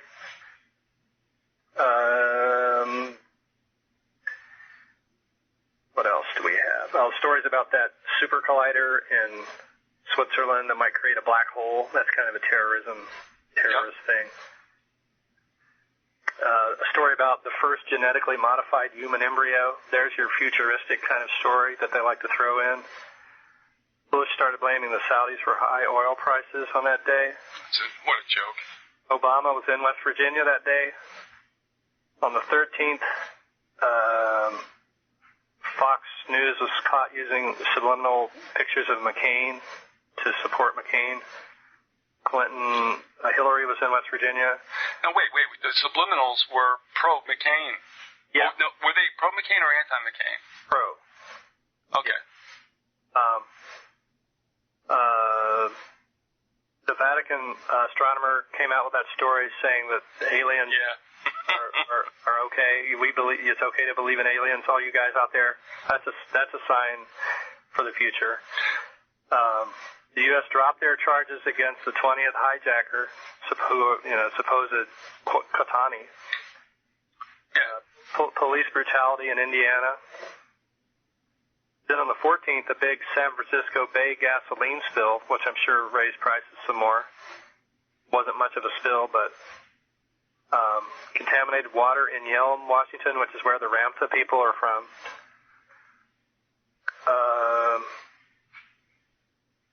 Ants swarm in Houston, fire ants. Oh, they're horrible. Jesuit military science teacher at Seattle U is accused of soliciting a minor. That sounds right. On the 15th, Bush refers to Obama as a terrorist appeaser at the Knesset. That's where he talked about the tanks rolling into Poland, not mentioning that his grandfather made the tanks. It slipped his mind. What little there is of it to slip. Giant beetles found in mail in Monton, Pennsylvania. That's a Mon word. Monton. I noted that. I don't know if that's terroristic, but it kind of is, We've got these huge beetles that are about, a foot long being sent into our country. Anachrophobia. But interestingly, that's the day that Chase begins trading oil. And that's a really key thing. So there you've got the Rockefellers trading in oil, not only, buying, selling, and manufacturing, but now trading it and speculating on it as if it's okay to do that. Negative story about Obama calling a reporter a sweetie. On the 16th, Huckabee jokes about Obama being shot at. A story says the world's wildlife is at risk. That's a fear thing. 5-year-old takes a truck on a joyride. That strikes fear into every parent's heart. California legalizes gay marriage. These are big stories. I mean, a lot of these are really big stories. Some aren't. Some are just in there to twist your mind or make you afraid. But the Saudis rejected Bush, helping Bush on the oil prices. So they later came around a little bit, but at that time they were kind of playing with that tension between Bush and the Saudis. On the 17th, now we're starting to see all these stories about spills. Anytime there's a chemical spill, it's newsworthy because they can use it to raise prices. Acid spill in Louisiana on the 17th. Ted Kennedy has a stroke. Donuts and coffee are being served in the green zone in Iraq.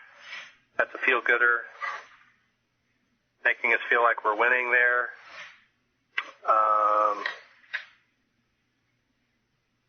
On the 19th, Iran busts CIA-backed terror group who was planning bombings. So you had some advanced spy guys in there trying to mess around in Iran.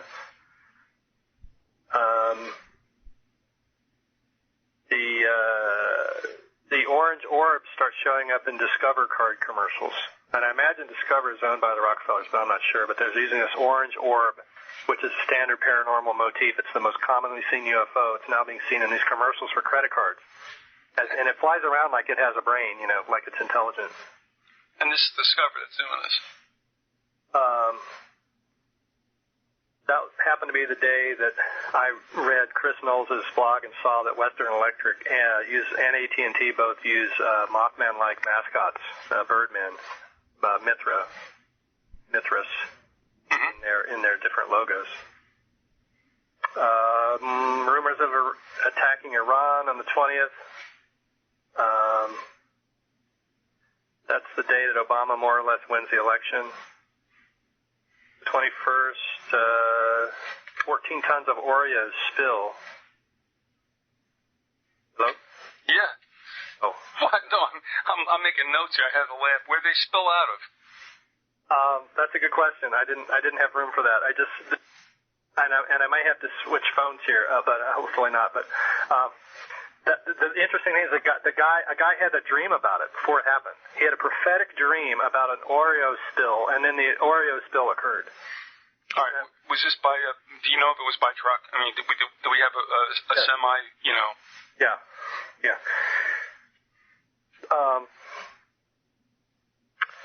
Operation Peace begins on the 21st. The tanks rolling into Sadr City during the ceasefire. Basically breaking the ceasefire. So they pick and choose their times to make their moves. The military. I found out on that day that Henry Lee Lucas had confessed to murdering the daughter of a Point Pleasant. I think it was an Army Corps engineer who had helped clean up the Point Pleasant bridge collapse. Now, does that mean Henry Lee Lucas was up in West Virginia? Well, that's what it seems like. I've also heard that he is the cousin of who was that? I'll have to. You got to remind me to tell you to find that. He is the cousin of someone very interesting. Okay. There's supposedly some other links to Bush too, but I'll remember. I'll come back to it. He's been linked to Jonestown, by the way, Henry Lee Lucas. Supposedly was ferrying drugs, the mind control drugs, to Jonestown. And that would necessarily involve him going to New York to do it, because that's supposedly where the drugs came from. And I got that from another source. And that was in Westchester County. Remember, I think we talked about that. Yeah, we did. Yeah. West Virginia customers of LifeLock, the supposed identity theft company, sued on that day. So West Virginia keeps coming into the news. On the 22nd, first dinosaur prints ever found on the Arabian Peninsula. A lost parrot tells his home address to somebody, gets rescued. A feel-good story. I just thought I'd throw that in so I'd have a feel-good story in my list. Stonehenge was vandalized not long after a story about it. Having occult symbolisms or something. I remember that. They set you up for it, and then it happened. Did they spray paint it or what? Yeah, it was like It's, you know, they just set these things up to happen, like the Hitler statue at the Wax Museum. Remember that? That was like 2 weeks ago or something. They opened up the museum in Paris that has the wax figures, and they have the Hitler. They advertise that Hitler is going to be there, and then some guy goes in and just jumps on it, starts ripping it apart.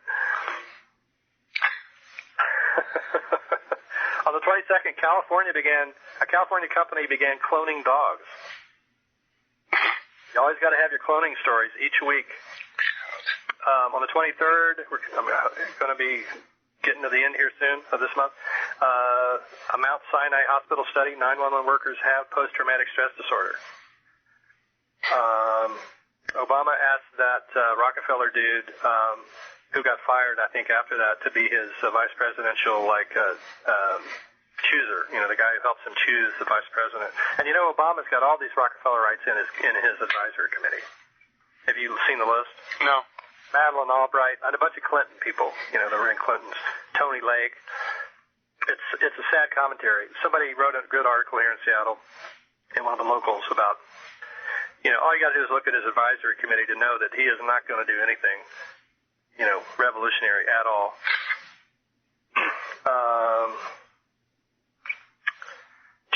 Chinese coal miners trapped on the 24th.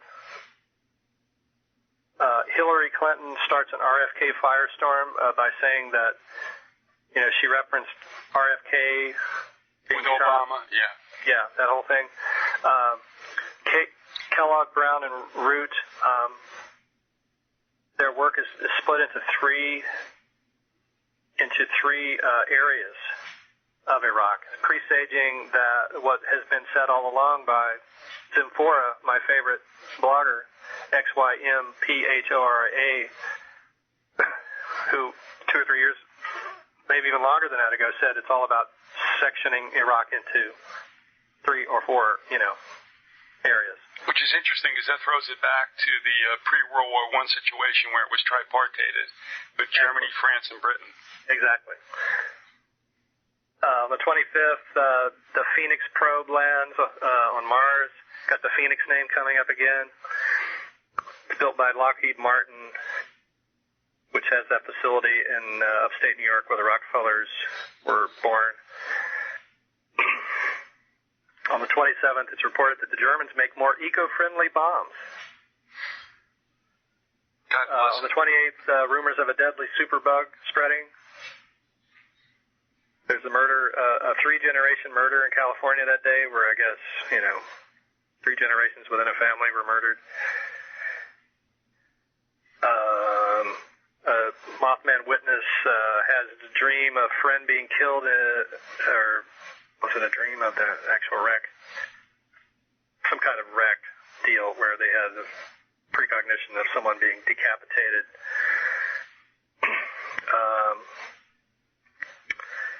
The Phoenix lander short circuits on the 30th. On the 31st, we have UK schools chief says brain downloads will be happening in 30 years. Now, I doubt that's going to happen in 30 years, but it's interesting that you have a story like that. Mm-hmm. That's almost like a cloning story. If you can't do a cloning story, you can come up with some kind of brain control. Mm-hmm. A big fire at Universal Studios. I don't know that has anything to do with anything, but Obama cuts his ties with his church. The Aussies leave Iraq.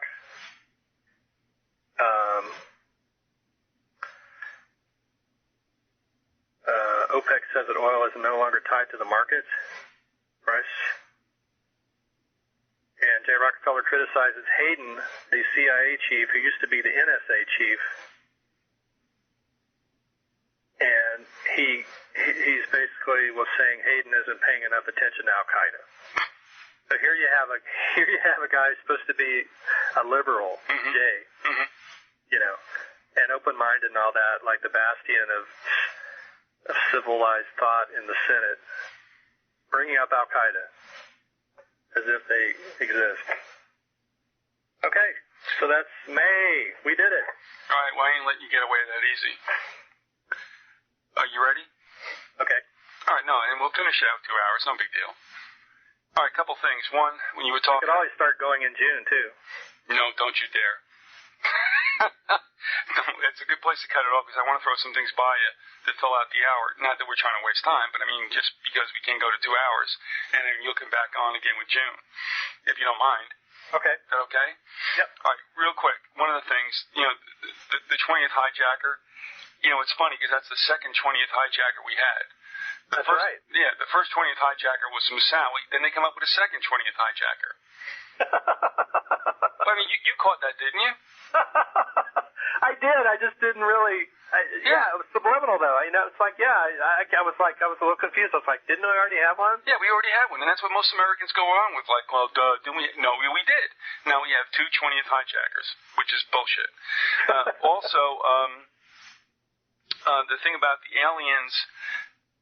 And the Vatican, from that time when they began that statement, and of course it is the Jesuits who run their two observatories, one in Arizona, why, I have no idea. Then we had the statement from Joey Ratzinger, Pope Benedict to other people, about how he knows that they're good people and they're free from original sin. Now how he came up with that, I have no idea. How he could come up with a statement like that freaks me out. Okay, they're intelligent and they're benign and they're free from original sin. Well, how did you know that, Joey? Again, Who was he referring to exactly? aliens. Aliens? Yeah. After the statements came out of,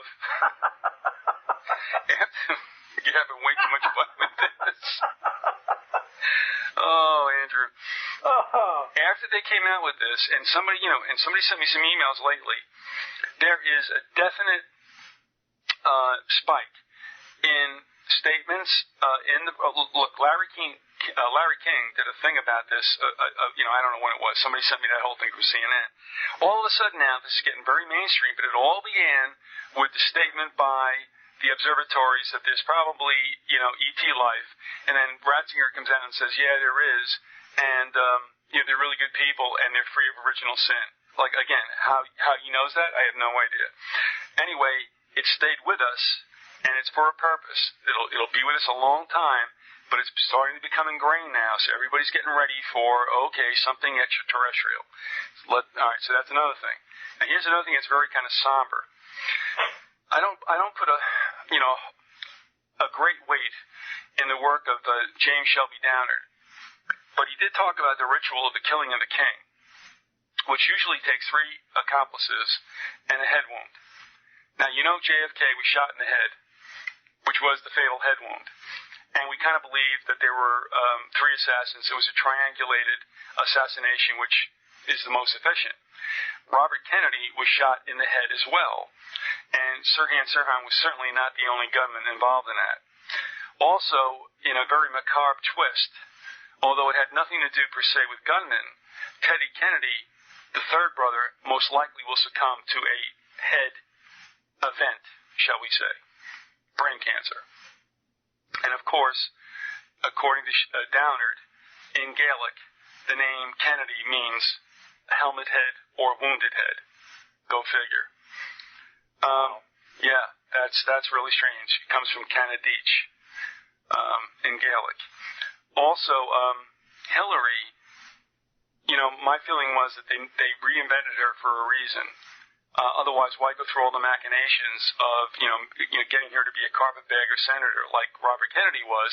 That's fair game. That's the way, it happens like that, in New York. And then all of a sudden, she gets, Time and Newsweek magazine, all the articles and these, portrait cover photos or paintings or whatever. And she doesn't win the nomination. What's up with that? I mean, why reinvent her to fall short? And the only thing I'm thinking about now is that really, it may not be a Democrat. I mean, they might put Beavis and Butthead in there. And the reason I call McCain Beavis and Butthead, did you ever hear him laugh? It's like MTV. So, interestingly, the guys that wrote that,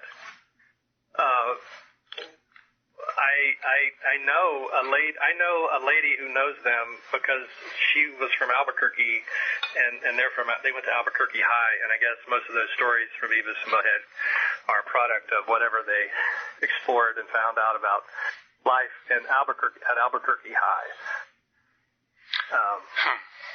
Well, when you hear McCain laugh, I mean, it's maniacal. You know what I mean? I mean, and let me say this.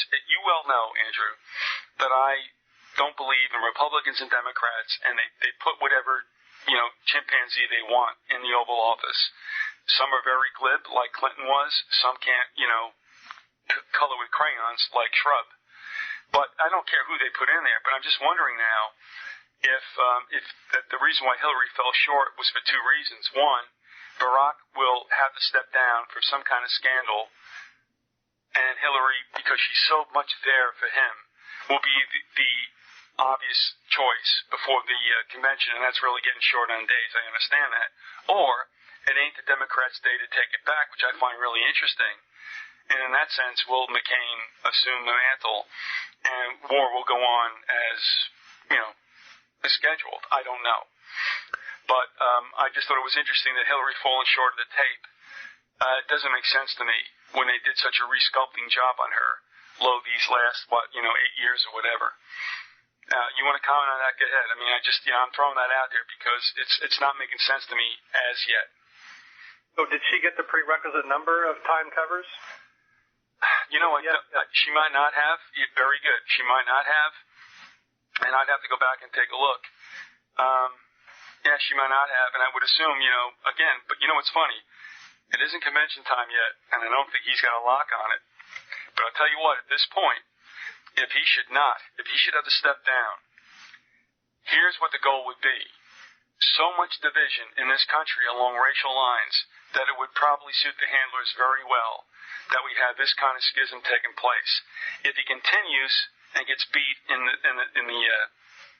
the actual presidential election, they can live with that. Like next time we'll do it. This is just a precursor. But if he has to step down during the convention, that is going to be chaos. And are you familiar with what's going on with this Larry Sinclair thing? No. All right, look, I could have the guy. Huh? Is he an oil guy? No. Larry Sinclair is. If you go to YouTube and punch that in, you'll find him being very trenchant. That on more than one occasion, he and Obama did some coke, and that he serviced Obama, shall we say, with hum jobs. Okay? Are you kidding? No, I'm not kidding. Rents must have had him on. I didn't want him on. Not because I don't believe him, but I can't see myself sitting there talking to somebody about blowjobs for an hour. I'm like, So anyway, this whole thing is bubbling up, and Sinclair goes, I will not be, I won't be thwarted. I'm truthful. I'll take a polygraph, whatever you want. He might have showed up on rents. I'm not doing it. But it's just a case of where are they going to try to bring out some dirty laundry and make him step down at the convention? That Democratic convention could be a hoot. I would have people not take that thing lightly as to what might avail, itself. I'm just throwing it out there. I don't care. I mean, like I said, you could put you and me in the office and, havoc will still continue. But go ahead.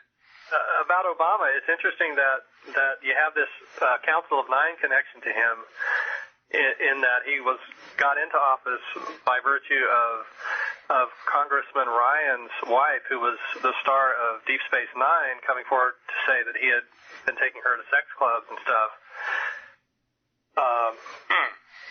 And that whole Star Trek angle being, the creator, Roddenberry, being a Council of Nine member, along with a bunch of other elite British folk who believed in the occult. That Star Trek character, what was the name? She was number 7. Okay, that's what I thought. I was saying, wouldn't it be funny if it was 9 or 11? Well, I mean, the whole show is about the 9. I mean, it's about this floating platform that's supposedly been going around the Earth, for I don't know how long. And let me ask you something. I mean, we have a mutual acquaintance who, obviously believes that this is heavyweight stuff, and I'm not saying it's not, or that it is, but that it's, let's say at the very least, in quotes, interesting. What do you think about the 9 as far as its reality? It's been a while since I read I read Puharch's book on Geller, which is about the 9, and I read Watson's book, Supernature, about the 9. And interestingly, some of the names of the contactees they were working with had the same names as the family, my friend Tommy's family. Tommy, Phyllis, Robert, the sister's name, I can't remember. But yeah, it was like the same names, but the family was in Florida. And the family, Tommy's family moved to Florida. I don't know if that was the same. I don't know if somebody ended up studying. Maybe the Council of Nine ended up studying my friend's family. But okay. It didn't sound like the same family, but it's weird that the names are the same. I wouldn't mind being able to explore that. Absolutely sounded like the Brits were behind it, and which makes sense because I believe Blavatsky was British, the founder of the whole thing, more or less, and they're the ones who had all of the experience in India with the Hindus.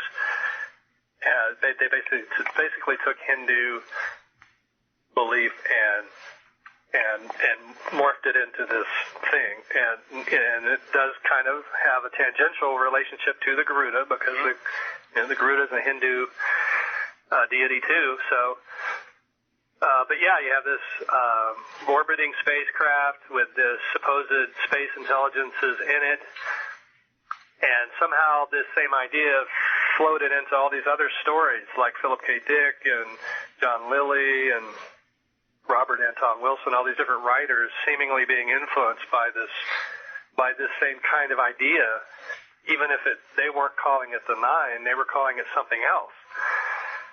So that's kind of odd. I've never quite figured that one out.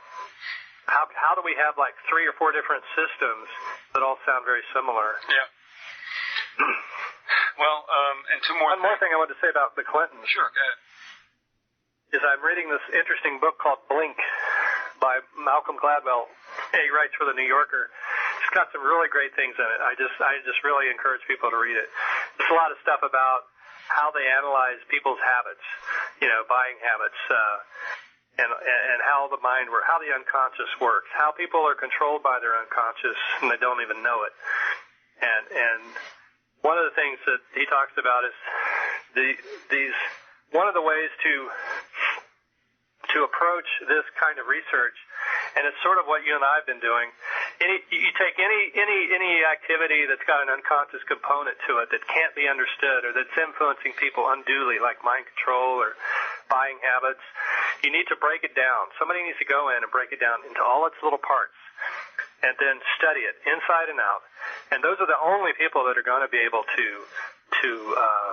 have control in that particular area. So if you don't go in and study the paranormal inside and out, find out what all the symbolisms are and the names, how all the names, link, and how the mind takes stories and blends them, you'll never figure it out. So you really have to work on it. And one of these guys that they talk about did this with relationships. John Gottman, he's a Seattle psychologist. He took married couples and he studied hours and hours of tapes of married couples talking until he could figure out what are the key nonverbals that show contempt for one another. And then if you get enough of those in a particular time frame of a talk, you can instantly figure out who's not going to make it. He claims he can, within 1 minute, he can tell which couples, are not going to make it based on nonverbals. Because he went in and studied it so much. And these other guys did the same thing, but they did it they simply focused on facial things. So they listed hundreds of facial moves. And I wish I had the name of the book in front of me, but their book. They put out a list, just like 600 pages of facial movements. Well, and then they did this painstaking thing where they figured out the combination. So if you have the eye, the nose twitching this way and the eye going that way and the mouth going that way, it means this. And amazingly, it's the same in every culture, regardless of language.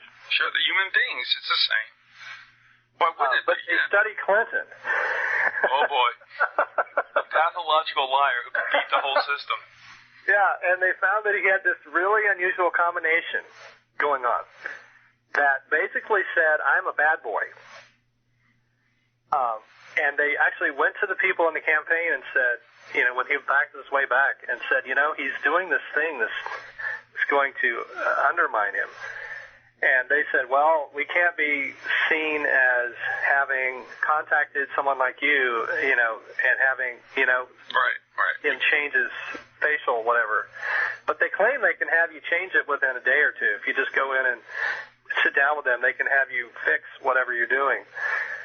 But I actually wonder if that's not his secret to his success. It's because Americans, we all love we love scandal. Well, at some level. I never had sex with that woman. Yeah. Okay. No. I mean. There's no doubt that women find him attractive. Without doubt. I don't know why, but they do, and maybe it's because he's got that little bad boy thing going on, and that sort of, titillates the female whatever. No, you know what? Also, and I give credit to the person who sent this to me, and I believe he's involved with the DC 9/11 truthers. I believe. All right, so I'm not going to dwell on the fact whether this is the right recollection, but the recollection I have is correct about what this individual told me about going to see Clinton speak, and he said, he wrote to me, he goes, you know what? I'll tell you what, he's a spellbinder. There is something about him, and you can understand why everybody would buy, a bad bill of goods from him. Because he could sell you, basically your own car to you. So there is something about him. There's no two ways about it. And whether he studied to do that or whatever, but he can sell it, man, and sell it he does. I don't know how much time we have, but I've got one more item here. All right, hit me with one more item, because I want to throw something else by again. I forget where I got this. Maybe it was from McGowan. Stuart Copeland of the police. His parents were British intelligence. Both of them. Another one. Okay, great. Yeah. And his brothers controlled the punk new wave recording industry via FBI records and IRS records back in the 80s, which was when I was in that business of making punk kind of music. And interestingly, the police played one of their early shows. They actually played, and I'm trying to think if you actually could stand outside. They played in Charleston. They played in South Charleston, next to the carbide plant, at a disco. I've never could figure that out. Why were the police there? That's because you can step outside of this club, and I think you can see the mound, the one mound that they left, Indian mound, that's right there. Probably still is on the Navy land, the naval reservation there, but right across the street from what is now the Bayer plant and the Dow Bayer plant. And I'm starting to wonder. As soon as I saw that, I'm like, maybe that was how they got plugged into playing at that weird spot. Was maybe the guy who owned the club had some connection to carbide. And maybe carbide had some connection to, MI6, and that's how they got hooked in. It's speculative, but it is odd that the police played at a strange venue at the carbide plant that I've been talking about throughout my whole story. and I guess there was some connection to Scientology too, with the hardcore punk scene. Being started by some Scientologists somehow. I'm not sure. I didn't get the details of that. But it's an interesting idea that Scientology was involved in that scene. Well, there was some story about sound technicians being CIA agents, that they often will have somebody who's connected to the agency running the soundboards for various certain bands. It's got to be a bonus job. All right. I'm not sure why they would do that, unless it's to keep an eye on certain musicians who are... Actually, it does make sense, because the power of, certain rock groups is pretty amazing to influence kids, and Bono. Well, yeah, it depends on which way it's going to go. I mean, with Bono, they're going to let it go because he's really a new ager. There's no two ways about it. So, even though he might shake the teapot up a little bit between Irish and the British, but still in all, he's very much in the program. He wasn't knighted for nothing, if you know what I'm saying. So yeah, there's a case there. But of course, if you got somebody who's a rogue, then they want to monitor that as well. I don't know if the police did that bill, but yeah, I mean, either way. Like Willie is going to do a 911 insider or 911 truth concert or something. Is that true? Have you heard that? Who was Stony Willie? Yeah. Okay, great. Now that he's all we recorded a song in his studio once. I didn't. Actually, I bet he's a great guy. But I mean, now that he's okay and he's paid up his taxes, I guess he's all right now, right? The red-haired stranger, Willie Nelson. Whatever. Did you have a point you were going to go into there? Yeah. Like? Can I do that now? Yeah. All right. When it's one of these things that I hate to do because I can't get more specific, but a very reputable source who actually has a blog site that I promote on my site had been talking to somebody with whom he worked who has an intelligence background and talked about Jonestown and that whole massacre and said, don't you for once think that they all did the Kool-Aid? And that did them. He said there was a whole lot of gunshots involved, and good old Jimmy Jones wasn't among the missing, or among the dead, let's just put it that way. So that's very interesting, right? I mean, that's been ever since John Judge wrote his article sometime in the 80s, that's been out there. I don't think hardly anybody knows it for some reason. Yeah, and Judge, I think, flipped too after 2001.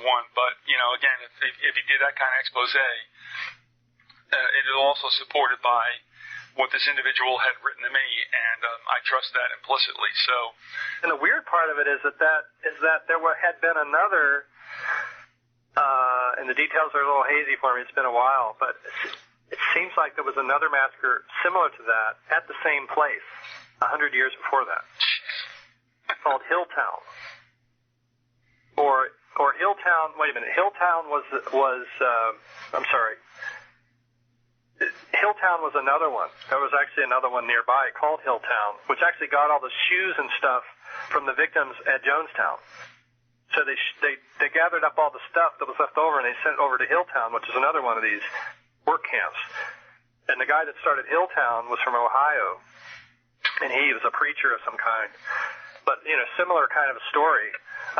Jones was from Indiana, right next to the border of Ohio. So he had two guys from the Ohio area who were preachers starting these places in Guyana.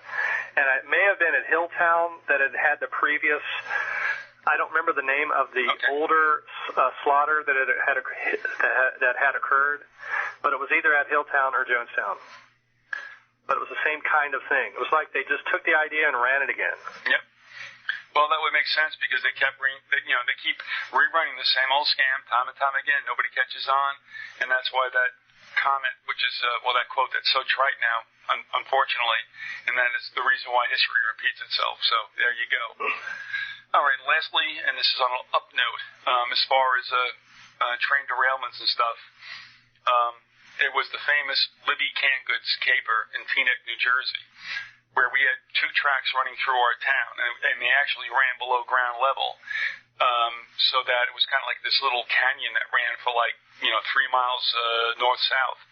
And there was a derailment one time, and we all heard it. I mean, it was, we can understand that there was an event down there. And we all went running down, and we saw a couple of cars that were turned over, and their doors had opened, and out came hundreds of cans of Libby vegetables, peas, corn, wax beans. Although now I realize that food had no value, I did harvest the cornucopia to bring home to the family, and they thought that was great. So I am guilty of a federal offense.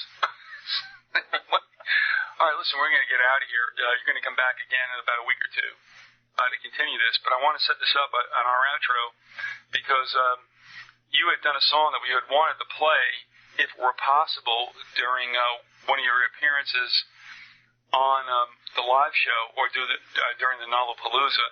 But, I don't have control over the the songs that are picked. However, you had chosen this one as an outro, in which I agree. And do you mind setting this thing up? I mean, you did a good job on it, but it's got a little history. Can you tell us what that's about, the name of the song, and what's behind it? Okay, it's called One by One, and my phone battery's dying, so I may get cut off here, okay? I got it. Good. If I do, just play it. But it's a coal mining song that I got from the movie Matewan. It's about the coal mining wars in West Virginia. And I added some lyrics to it and changed it around to fit, what we wanted to do. And I think you think it sounds like Todd Rundgren, which is cool because I've always been a Todd fan. Well, I'll tell you what, the vocal does sound a little bit like it. That's what it reminded me most of. You did it well. I have to tell you, sometimes I have to grit my teeth when people send me stuff. This one was a no-brainer, so I'm going to let you go. I'm going to play this song, and we'll be in touch. Okay, thanks, Viz. All right, see you later, AC. Bye-bye. Bye. We are traveling home one by one. We are traveling across that river. Our friends have gone, and we are following one by one. Deliver us from the gathering storm, sheltered from the coming harm. Deliver us from the gathering storm. Keep us living safe and warm. Events unfold, dreams are sold, hopes on hold, time just rolls, and I'm waiting. Yeah, I'm waiting. Help me solve the mystery, becoming who I want to be, creating. Deliver us from the gathering clouds and material things to which we bow.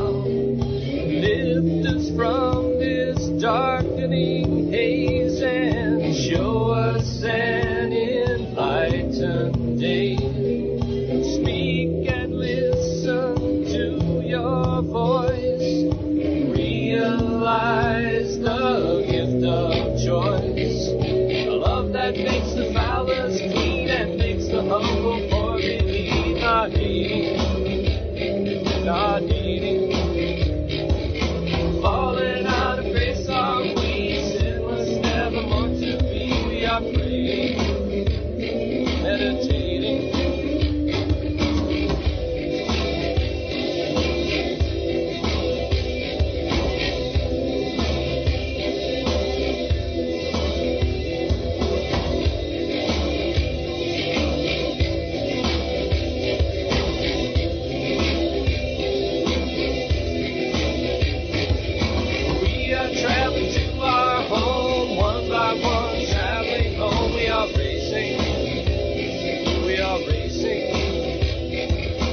Lift us from this dark age.